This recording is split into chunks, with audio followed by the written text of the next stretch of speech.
All right, let's dive in. We're going to talk about something you see, I don't know, 1,000 times a day. But when was the last time you really looked at it? Today, we're going to break down and then build back up the very code that lets us write, well, everything.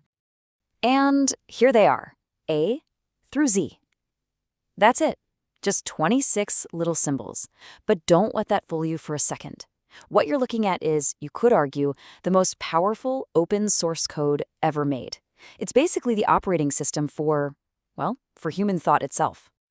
So, how do we write the world? I mean, that's a pretty huge question, right? But the answer, believe it or not, starts right here with these little squiggles. See, we don't just use them to write about the world, we actually use them to pin reality down, to give some kind of structure to all the chaos, to put a name on something nameless, to make a fleeting thought stick around. And that's really what the alphabet is when you get right down to it. It's our fundamental toolkit. These are the building blocks. Think about it. Every single poem, every scientific equation, every love letter, every law, it all starts with someone picking from just this one little set of tools. It's kind of the ultimate creative challenge, isn't it? Okay, so let's do it. Let's build this thing from the ground up. We're going to start at the very beginning with the first 7 letters. These are the absolute bedrock of the whole system. And there we go. A, B, C, D.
And there we go. A, B, C, D. Just like that. With only 4 little marks on the screen, a system, it's already starting to happen. It's amazing, isn't it, how fast our brains switch from seeing shapes to seeing potential. You can almost feel the first words trying to jump out. Let's just pull out the first one for a second. A, the alpha, the anchor for the whole thing. And you gotta admit, its design is kind of genius, right? You've got 2 lines leaning against each other with another one holding them together. It just looks solid, strong. It's the perfect, unmistakable starting point for everything else. Okay, now let's add E, F, and G. And this is where things get really interesting. This is the power of expansion. With just these 7 little guys, the number of words you could possibly make just explodes. It grows exponentially. We've gone from a couple of marks to being right on the edge of, well, complex ideas. All right, let's keep going. We're hitting the middle of the journey now, H through P. And if those first few letters were like the foundation of a house, then these guys, these are the real workhorses. They're the ones doing a ton of the heavy lifting in most of the words we use. And here they all are. Look at the variety in this group. You've got the incredible simplicity of I. It's just a single straight line, right? And then you've got the bouncy rhythmic shapes of M and N. Every single one of these shapes is more than just a picture. It's a specific tool designed for a specific job. Okay, hang on. Before we get any further, let's pause for a second, because inside this system we're building, there's another super important system, the vowels. So far, we've got A, E, I, and O. Now, these aren't just letters. Think of them like the engines of sound. They're the reason we can actually say the other letters, the consonants. They're literally what gives our language its breath. All right, it's time to finish this thing off. We're on the home stretch now, Q to Z, and this last group has some of the weirdest, most unique characters. A few of them we barely even use. You could say this is where the alphabet gets its personality. First up, we've got Q, R, and S. Look at Q with its little tail. So unique. And it's that funny letter that almost always needs its buddy U right next to it. Then you have R. It's got this, this confident posture. And of course, the slithering snake-like S. Each one has a totally different vibe, a different energy. Next up, we're adding T, U, and V. And bingo!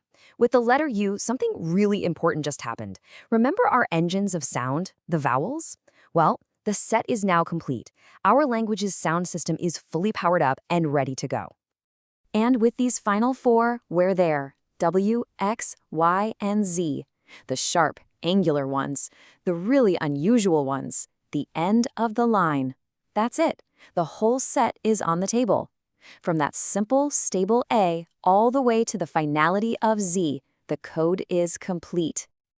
Okay, so now that we have all the pieces, let's just take a step back and look at what we've built. Because it's not just a collection of letters, is it? We've put together a complete system. And honestly, the power that's packed into it is just staggering. 26. That's it. That's the magic number. Our entire massive, beautiful, messy written language. I mean, every novel, every physics paper, every single text message you've ever sent, it's all built from this ridiculously small handful of symbols. But from that tiny, finite number, you get this, infinity, an infinite number of stories, an infinite number of ideas and songs and secrets. That's the real magic trick of the alphabet, isn't it? It takes a closed little box of tools and uses it to create a universe with no end. I mean, look at this. This really puts it all in perspective. On one side, you've got the raw material, 26 simple, humble letters. That's all. And on the other side, the potential. Every book, every poem, every song, every single thing our species has ever managed to think or dream of, all captured and shared. All from those 26 shapes. And that's the big idea right there. We're all world builders. You, me, everyone. Every single time you write an email or a post, you're taking this simple shared code and you're rearranging the pieces to build a whole universe of meaning for someone else to step into. You know, the best part is, this incredible tool isn't some secret locked away in a vault. It belongs to every single one of us. The complete source code is right there for you to use. So I guess the only real question left is, what are you going to build with it?